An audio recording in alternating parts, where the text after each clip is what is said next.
The 2023 NFL draft is so close. Very. And we're looking at some dynasty rookie running backs. In fact, we are giving you our sleeper running backs Come on. for the 2023 NFL draft. Some of these guys you might have heard of. I think some of them you may not have unless you're crazy like us and you just dive into dynasty every single day. Yeah. Do us a massive favor. Drop a like. Subscribe if you like dynasty content. And I want you to comment down below, who is your sleeper running back? I mean, maybe we're on the same page. Maybe you're already typing out right now, and I'm about to tell you about the guy that you're typing out.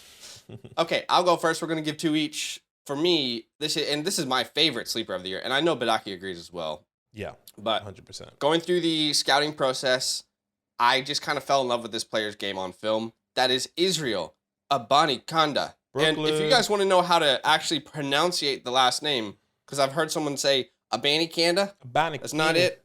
It is Abanikanda. Or let's make it easier. You can just call my guy Izzy, because everyone calls him Izzy. Apparently, that's his nickname. He probably had some struggles, going through the American schooling system. Yeah, you know what? Just call me Izzy. You guys can't figure this one out. He is 5'11", 215 pounds. He's coming out at the age of 20. This is a young player from Brooklyn, New York. Come on, baby. Talk it up. Izzy set the Pitt single game rushing record of 320 yards in a game against Virginia Tech this year in 2022, the 2022 season, week 6, breaking the record of 303 yards set by Tony Dorsett in 1975. In the same game, he tied a school and ACC conference record of 6 rushing touchdowns in a game. You heard that right. He had 320 yards and 6 touchdowns in one game. Just absolutely ridiculous. Now, would I suggest only watching that game when evaluating his film? Absolutely not, because you're going to see the best running back in the class. But, watch 3 or 4 other games, and then you'll kind of get to where I think I am. Maybe you don't like him as much. Maybe you like him more. Currently projected to be a 5th-round pick in the NFL draft. I personally believe this is one of my pre-draft risers, as in when we get to the combine and people see him at the combine, I imagine he at minimum rises a full round, if not ending up as like a 3rd rounder. Think about where Tyrion Davis-Price went last year, Brian Robinson, those right above the compensation picks in the end of the 3rd round, or right, mid 3rd. I think that's where you could see Izzy go come draft day, because there are some special traits to this kid. Firstly, the speed is what's going to stand out to you when you watch his film. I'm not sitting here and guaranteeing it, but I am saying come combine, he could be the 2nd fastest running back to run the 40 this year. Obviously, Devin Achane is going to be the fastest. I think we can both agree on that. But there's a running for who's going to be that 2nd fastest player, and maybe Sean Tucker does it. But I think he has legit shot to be the 2nd fastest running back when it comes to the 40 time. And we know historically that if you do well on the 40 time, it does impact your draft capital. And we know if you do bad, it also impacts your... Shout out to Kyron Williams. I mean, who told this guy to run the 40? Yeah. Lost him millions of dollars. But I think he's got really special speed. I'm not going to call it elite, because I only think one person in this class has elite speed. But it is really, really special. And also the short area quickness is very, very nice. There's a nice burst there for Izzy. And again, I would call it above average. And when you come to his speed, Badake and I have been trying to find the word... So you can call him average, above average, elite. Why don't we make a new saying? You can go below average, average, above average, above average, and then elite. And I would put him at the above average. I wouldn't put him at that elite stage. But he's also a pretty good pass catcher. And if you look at his numbers only from this year, you might not get the full picture, because I think there's a lot of context there. In 2021, this Pitt team had Kenny Pickett. You know of Kenny Pickett. This year, they had Keaton Slovis. The quarterback play was completely different. In fact, this team in 2022 compared to 2021 threw the ball 182 less times. They had 2,000 less passing yards almost, and they threw 32 less passing touchdowns, again, with Keaton Slovis. So Kenny Pickett was out there. He threw 42 touchdowns. Their starter this year threw 10. And again, almost 2,000 less passing yards. So the receiving numbers aren't where they were, but that's because this was not a good team through the air. That was not their identity this year. So had 24 receptions, 197 yards and a touchdown with Kenny Pickett. Those numbers went down a little bit, and I just think that context is important. But this is also, and I think this is something that shouldn't be underrated, because I know for damn sure that NFL GMs and scouts are not going to underrate this part of him, is his age. This is a young player. I mean, a Yeah. lot of these guys are going to come into the league 22, 23 years old. He is 20 today, and I believe he will be 21 as a rookie. But that is a very young running back, and not even just age. Let's talk about usage. Look at the usage compared to some of these other guys. We're looking at attempts. I believe this is career attempts I wrote down for these players, if I'm not mistaken, but I believe it is. So Bijan, Zach Charbonnet, Tank Bigsby, Sean Tucker, all these guys are over 530 attempts in their career. Is he sitting here at 390? I mean, there's not a lot of mileage on this player. I really like his game. I think it is relatively well-rounded, but there are some weaknesses. At his size, what is he? I believe 5'11", 215. Yeah. I expected more strength in between the tackles in the trenches, and we just didn't see that. I expected to see just more ability to move a pile, and I don't really see that in his game, and that concerns me slightly as far as what will his goal line, will he be able to be someone reliable on the goal line? Don't get me wrong, he has very good contact balance, but I don't see the power, unfortunately. I mean, you look at yards after contact per attempt, it was only 2.67. That number is really bad. I mean, that's like bottom fourth of running backs who had a minimum of 100 attempts. So relies on the speed a little bit too much, but I really like this player. If I'm going to give you a pro comp, I see some similarities to Raheem Mostert. Okay. And that might not sound exciting, but imagine Raheem Mostert was 20 years old right now. What would his ranking be in Dynasty? Do you know what I mean? Like, there's some legit speed there, and he had a lot of value in fantasy when he was in the right system. And specifically for Raheem Mostert, how he is the one cut and turn on the burners type running back behind the line of scrimmage. Just, oh, I see the opening, I'm cutting to it, and I'm just beating you with my speed. I think he can do that in the NFL. I also see a little bit of Cam Akers as far as a little bit of a more well-rounded game than Raheem Mostert, because I think Raheem Mostert, I don't want to say sells him short because Mostert's such a good back, but I do think it sells his traits short a little bit. I think Cam Akers meets it a little bit better. My floor for him is looking at Tevin Coleman.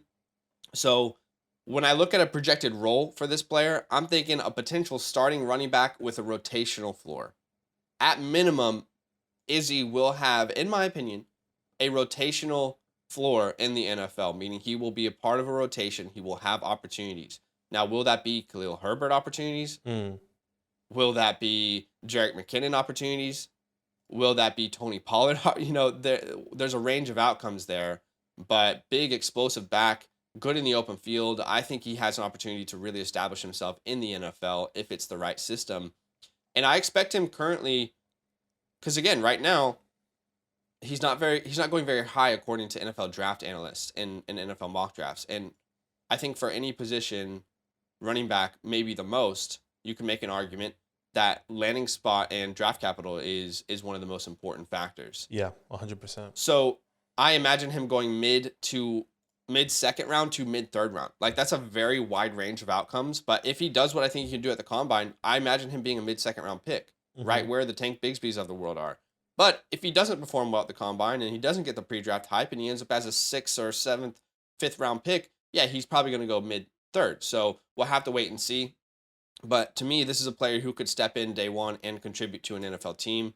I don't see a part of his game that necessarily makes me believe that he can't. I mean, he has exactly what NFL teams want. A young running back, not a lot of mileage, that you can just use and abuse on their rookie contract.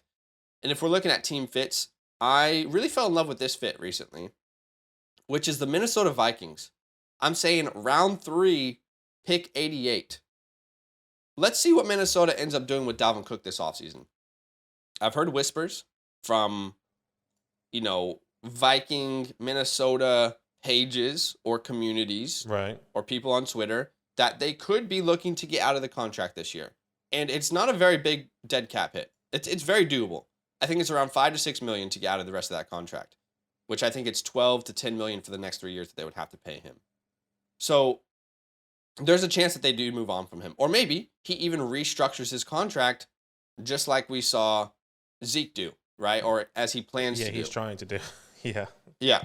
Alexander Madison is a free agent. So at minimum, I think we could see Izzy kind of take over that Alexander Madison role. And I personally am someone who believe that Dalvin Cook has lost a little bit of a step this year. I'm not saying he's a bad player. I'm saying he's not the same player he was 4 years ago at this time. So there's a chance that this turns into more of a split, just like we saw Pollard Right. take over some of Zeke's work. So Mhm. I really like this fit. I think it makes a lot of sense personally. Other fits I like: the Eagles, Saints, Texans, Cowboys, Panthers, Browns, to fill the Kareem Hunt role there. So, I mean, there's a lot of running back rooms that are going to have competition this offseason. But I'm a big 100%. fan of Izzy. I'm sure a lot of you guys are too. But I'm going to stamp my name on it. I like it. I like Izzy, like in my Brooklyn brother. Honestly, I mean, I love everything that he can do, everything that he's doing. I'm excited to see his draft capital rise. So let's see what can happen with Izzy and where he can go. The Vikings are cool. I don't mind the Vikings. I guess. Yeah, I could it's definitely a see him spot taking over. that's not talked about enough, I think, for a running back. Yeah, for sure. All right, my first running back sleeper, which I truly, truly love, is Chase Brown out of Illinois. Downtown Chase Brown. Downtown Chase Brown. He better not go to the Cleveland Browns. Oh my gosh. 5'11", 205 pounds, 21 years old, coming out of Florida, where he came, like where he's from. He's from Bradenton, Florida. So I love everything that he's doing. If you guys don't know who Chase Brown is, I'll give you a little bit of background, not too much background. 3-star recruit, once again, out of Florida. His father played in the XFL. Nothing crazy, right? Or CFL, excuse me. Nothing crazy, right? So you're saying his father wasn't Jim Brown? No, it wasn't Jim Brown. Okay. Imagine though. Just had to make the connection. There's a chance. It was like a distant cousin. I think that's who Jim Brown is. So he does have football blood, not jokes. Imagine though, yeah. His great granddaddy, Jim Brown. Projected to go in the 4th round right now. I can definitely see that happening. I'm really hoping he gets third round draft capital here, especially with the running back market. If he gets 3rd round draft capital in the way this market is looking like, I think he can definitely find a role here in the NFL. So I'll give you some traits that I truly, truly like. I think his vision is something that it's really good. I think he knows how to utilize his time and space in the blockers to wait for the hole and then hit the hole with his next step above, was it? Above elite? Yeah, so not above average, but above average. It's just a little space there. Average speed. Yeah. He's just under that elite tier of speed. He can hit the hole. He can make people miss, and he takes his game into the next level, or his speed into the next level, which I absolutely love. Once again, great short area burst, can make quick turns.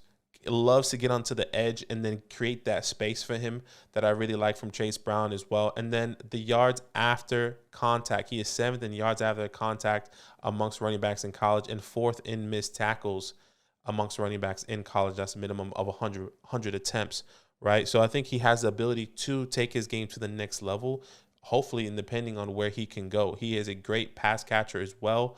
I mean, 65.8%. He's been lining up on as a wide receiver, which I think is pretty good. He's a kind of a do-it-all guy. He's a guy that can run in between the tackles and can be a pass-catching guy, which is absolutely great. I think there is one thing I do believe he does need to improve on, that is the fumbles. 5 fumbles this year in 2022. He needs to learn how to secure the ball, put his hands down. Maybe a little bit too much of other jittery moves would kind of get lost and sidetracked of making people miss, right? But overall, I think what really takes Chase Brown to the next level is his speed, his burst, his acceleration, and also the workload.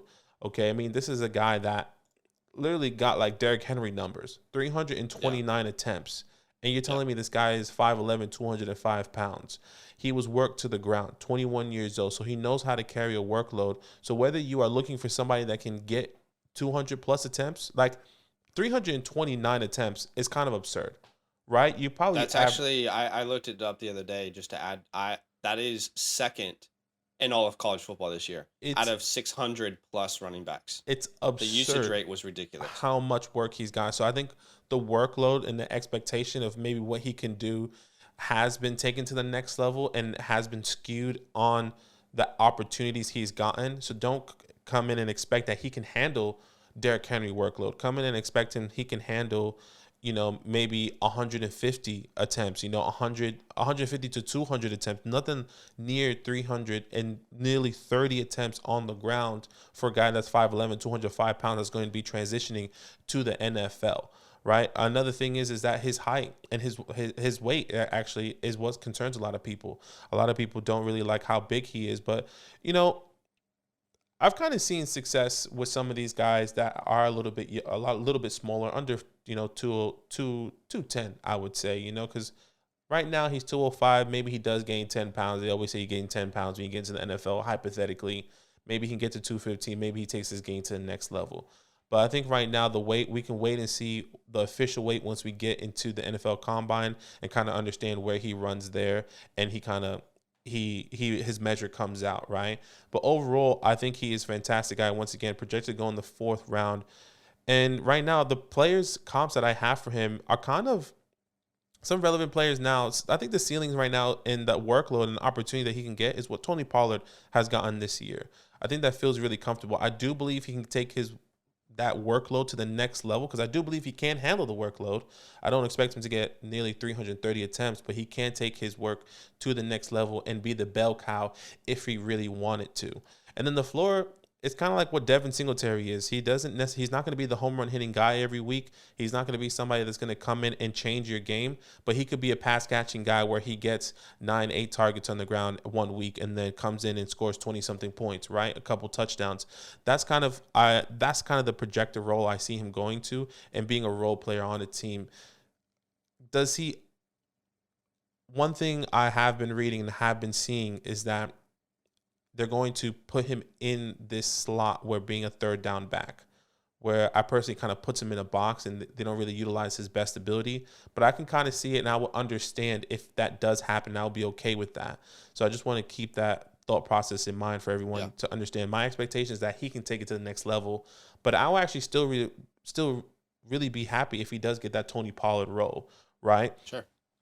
So my expectations in the rookie draft is that he's going to go mid-second, maybe early second, if he does get a good draft capital and land on a good team. But look, the team that I personally really like for him to land on is the Cardinals. James Conner's there right now. Maybe they don't necessarily need him, or they're going to move on from him, and he can kind of be what Chase Edmonds was for this team.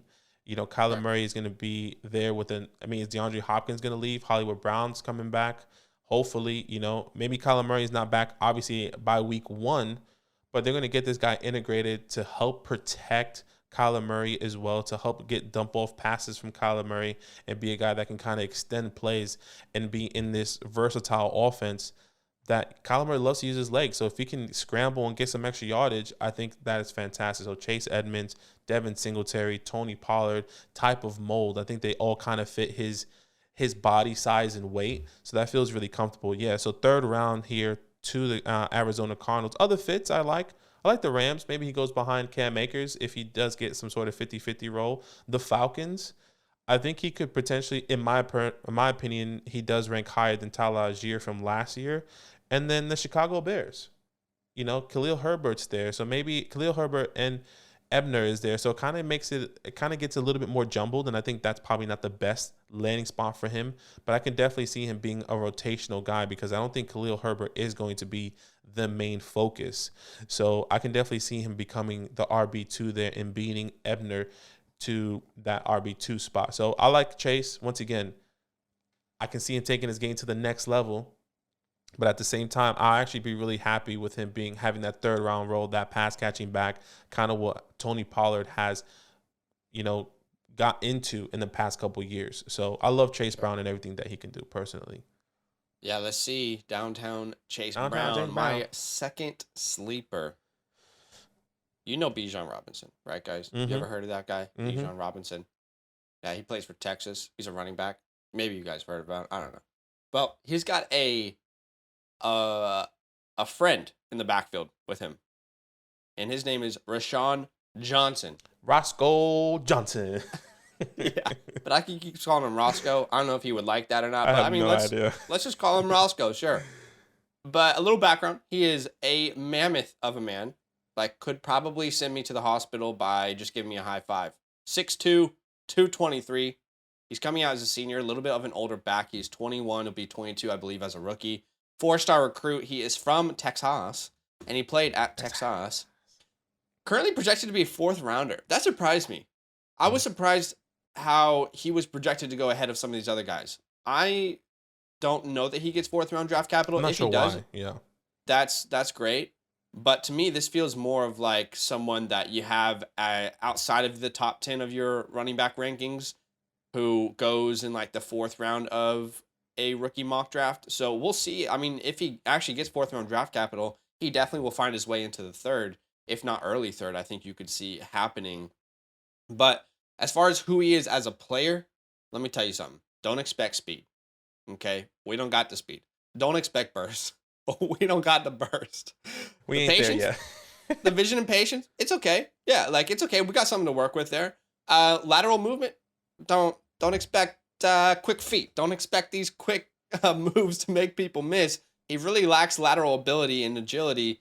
Even as a rotational running back, it scares me a little bit. So you're like, okay, why the hell are you? What do you want? Why do you want me to know this player then? Well, this dude is a freak when it comes to his strength. Big time, Yeah. like bulldozer type back. Mm-hmm. He had the 11th most yards after contact per attempt in college football out of 168 running backs who had a minimum of 100 attempts. I mean, that's a pretty good number, 4.28. 46 missed tackles, Yeah. which this is crazy, by the way. Consider this for 1 second. Walk with me. 46 missed tackles, and he only had 94 rushing attempts. Does no one else find that absolutely insane? Think about that for a second. That would mean 48.9% of his rushing attempts, he forced a missed tackle. That's crazy. That's bonkers That's in a my lot. opinion. Yeah, it's a lot. It's crazy. This is a guy who has legit strength, the type of strength you definitely want to see from a big NFL running back. This is just not a player that's afraid to hit you in the mouth. He's going to cause some harm, some damage. He's going to put some people in the cold tub after games in the NFL. He's also a pretty decent pass catcher. I mean, he played, it's not that he dominated any sort of 3rd down role, but he played a prominent role on 3rd down for this team, served as a reliever back, someone that they put in on 3rd down, pass protection, decent receiver. So, and then good ball security. I mean, he only fumbled once in 4 years. That's pretty impressive. It's just a mammoth of a man. Again, one last con is he was there for 4 years and never really shined. Only averaged 7.8 attempts per game.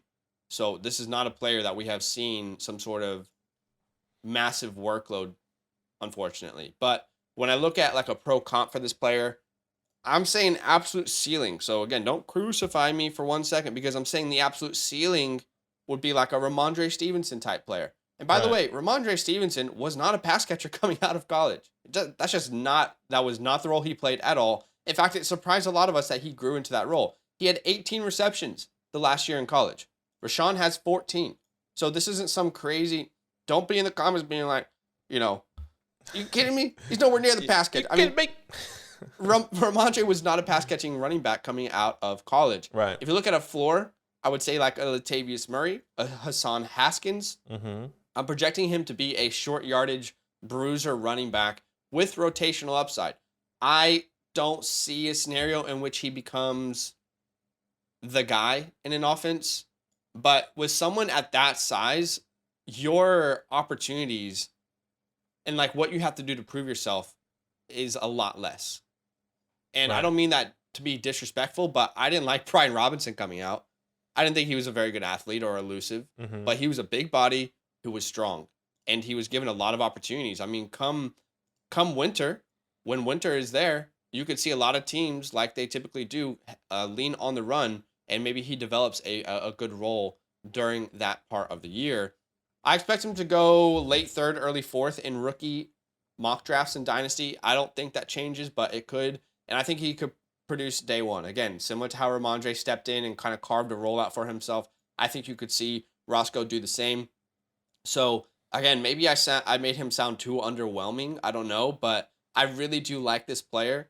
Great strength, pretty decent vision. The burst and speed are not going to blow you away, but this is a player that could instantly step into an offense and compete for our opportunities day one. And he fits a clear role. That's the thing. There's a lot of these small backs in free agency in the draft, and you have to ask, well, can I trust them in these scenarios where I need a couple yards, or I just want to wear the defense down? We don't know that. With Roscoe, we know that is possible. He can fit that role for you. And my team fit, I kind of see him potentially fitting that role. I have him going to the Jaguars in round 4, pick 127. Yeah, that makes sense. So think about this. JaMychal Hasty has been a fun addition to this team. But you ask yourself, and I've asked myself, does he really offer any sort of change of pace from ETN? No, he's like the off-brand at Walmart version of ETN that someone accidentally returned, and then it just got put back into the stock, right? Right, right. That's actually really disrespectful. I'm sorry. He's an NFL player. I'm a guy talking about NFL players on YouTube. But he's going to comment and for sure say, I feel so disrespected. Yeah, but, Roscoe offers a completely different dynamic to this team. He could give you 5 to 10 carries a game and would be able to help break down the defense so ETN isn't taking that kind of beating or trying to do it all on his own, and you kind of extend or give more longevity to ETN's career. Other fits, I like Baltimore. I mean, imagine Roscoe with J.K. Dobbins. That is one hell of a 1-2 punch. Yeah, that'd be crazy. Seattle, I think, could be interesting. I can see that. Saints, and then the Bears as well. So those are some landing spots I like. And I'm a big fan of Roscoe. Maybe I just was too realistic, maybe. I don't know. No, and that's okay. And then I think that makes sense for a lot of these guys, especially, these are sleepers. These are guys that we like their attributes and we like what they could potentially be, but they're not going to be home run hits. And if they are, shout out to us. If they are, it's like we kind of just got lucky. We kind of hit on that. I like Dameon Pierce. I never said he could be the workhorse. And now look at him. Now he's like the number 1 guy right now. Yeah. That wasn't our expectation. So if Roscoe gets a job like that would be awesome. All right, the last running back sleeper of this video and my second. Yes. Kenny McIntosh. I love it. I've been trying to find cool names for him. Kenny Mac. Kenny on the block. K Mac.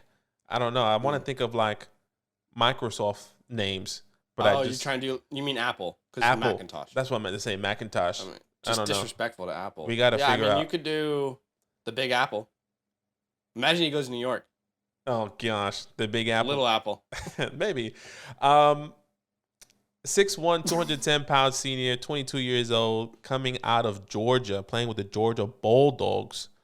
Just absolutely dominating there. The TCU, GG's at TCU, But yeah, out of Lauderdale, Florida, originally born out there. He's projected to go in the 3rd round right now in NFL drafts, which feels really, really great. Okay, I really like everything that he can do. And Kenny, kind of like Roscoe, is not a guy that's gonna in my opinion, blow you out of the waters. But I think what really, really is important and sets Kenny apart is his pass catching ability. Right, I think he mostly worked his way into being that receiver, that pass catching guy more. I mean, he did have more rushing attempts, but I think he excelled and had more opportunity and more explosive plays when he was being a pass catcher here at Georgia, right? So everything that he can do and bring is phenomenal. His speed is not necessarily home run hitting, but it's average. It's good speed, and he can get into space when he does have the ball. He's a bigger guy that can hit you and put his shoulders down if he really wanted to. He has the weight and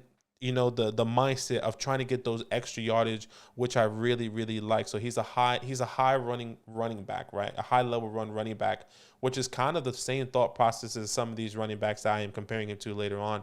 But yeah, once again, 6'1", 210 pounds. I don't think he's going to be a guy that's going to handle the workload first or second down. He is definitely he could be a guy that comes in and says, okay, he can be the bigger back for your team. And he can be that guy that can run between the tackles and get you that first down. He can be the third role guy that can be the pass protecting and take you and, have a dump off pass, get a Texas route outside. Kenny McIntosh brings that to your team. And I think every single team, whether you have a superstar running back or not, needs that. You can put this guy with Dalvin. You can put this guy with Nick Chubb. You can put him with Derrick Henry. He's going to come in and work and be the guy, right? Or be the third down pass catching guy, in my personal opinion. I think there's some guys, I think him with Etienne wouldn't make sense. I think there's some teams that definitely wouldn't fit. But my pro comp for him is Rachaad White, a guy that came out last year, a very similar build. Rachaad White, 6 foot, 214 pounds. And the same way we saw Rachaad White is the same way I'm seeing Kenny McIntosh. Honestly, I think it's really, really similar traits that they both have.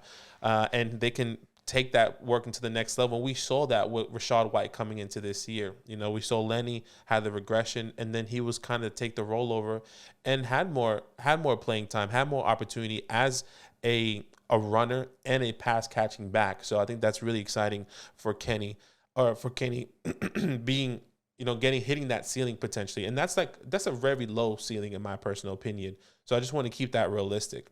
And then he can definitely go in the mid to second rounds, but where I can see him really taking off, and these are my team fits for Kenny, which I think is the Lions.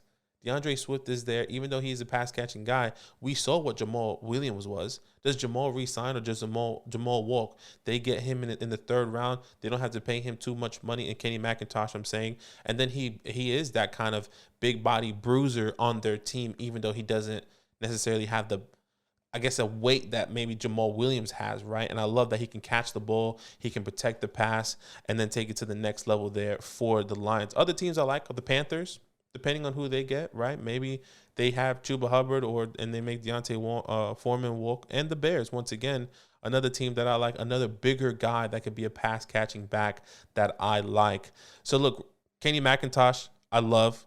I think he has a specific role in the NFL, and that's him being a pass-catching back. If he does excel to the next level, fantastic. But any and every team needs someone like Kenny, which I believe makes him very, very fantasy relevant and going to bring value to your team sooner rather than later.